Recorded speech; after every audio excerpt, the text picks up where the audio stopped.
Hello everybody and welcome back to another tutorial on my channel. In this one we'll be showing you how to make a very efficient cheap and quick automatic villager breeder. These are resources you will need for this villager breeder, along with 10 beds. So the first step is to build 4 glass going upwards, so 1, 2, 3, 4.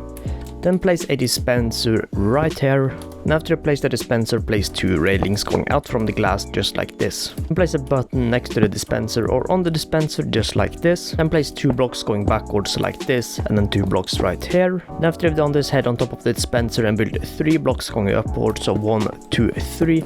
Then just fill in the rest of the blocks you placed right here. So this should altogether be 4 blocks going upwards. After you've done this, you can head down here and place 3 trapdoors in this formation.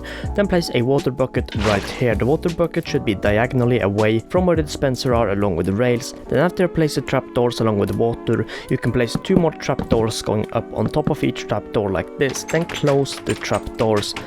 So after you've done this, head over here and place 2 blocks going upwards. So now right behind the glass or in front of the glass up to where you're standing, you should have a 2 block gap room going into the little room right here. Then you can destroy the back block right here and then also place a trapdoor right here and remember to activate it. And after you've done this, you can place 1 more temporary block going out right here and then a piston on top of here and then with a button on the side. Now we don't need to do this step, and honestly it's not that important because the only reason we are doing this is for in case a baby villager spawns right here or spawn right here and it doesn't automatically walk into here or be pushed into by the parents, which most likely will. But if a baby villager gets stuck inside here, you can use this piston to push it out. Now the piston is not necessary. I have one of these in one of my worlds and I don't have the piston because it's generally not that important, but still it can be a nice thing to just have in case something happens. Then you can place a temporary block on top of this glass block and then 2 glass going backwards just like that and then destroy the temporary block. Then you can build 3 blocks on top of here. Then head behind here and the block that's under the piston, build 1 more block going out.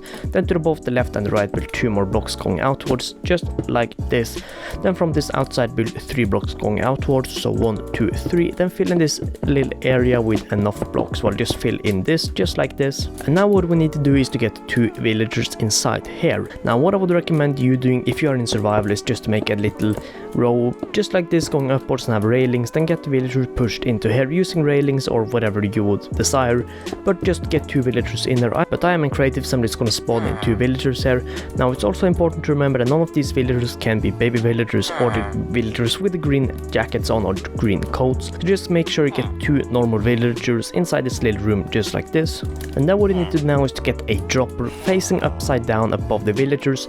So how I do this is just to place a few temporary blocks going up like this and then I stand on this little platform and try to place this looking downwards. If you place this downwards, you can destroy the temporary blocks. After you've done this, you can also place a lever on top of this, which you will use to dispose food into the villager room. Then you can place 5 ladders right here. You can also just make a staircase up, but you will basically use these ladders to head up here and then use this to feed villagers. Okay guys, now what you need to do is get or place 10 beds on top of this platform. And firstly, make sure that these villagers have a bed for them. So place a bed right here and then make sure that the bed gets some green particles, along with the fact that the villager will have some green particles as you can see.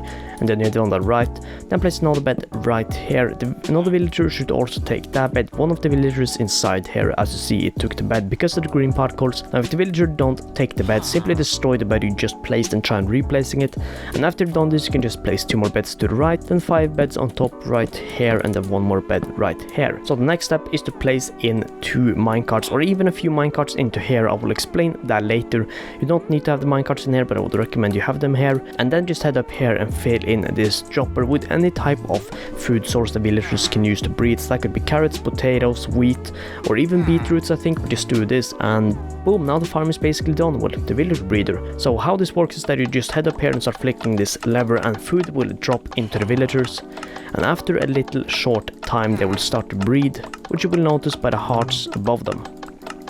Boom, there you see it. They've started to breed, and soon a little baby villager will spawn, and then because of the trapdoor, the baby villager will think that the trapdoor is a full block. It will walk into, then the baby villager will walk on top of the trapdoor and then fall into the water and be pushed in this corner.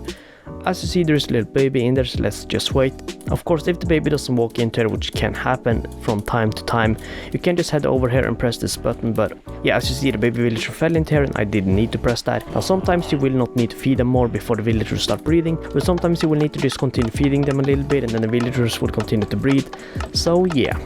And to quickly show you how this will work, when this villager is all grown up, you can press this button as you see when the villager is in the corner, and the villager will appear out in a minecart. Now this is a simple way to get the villager out in case you have 10, 20, even 50 villagers inside here. Anyways guys, that was the villager breeder. I hope you enjoyed it and I hope you find this helpful. If you have any questions about how this works, feel free to comment them and I'll answer right away. Anyways, thank you so much for watching and I'll see you in the next one. Peace out.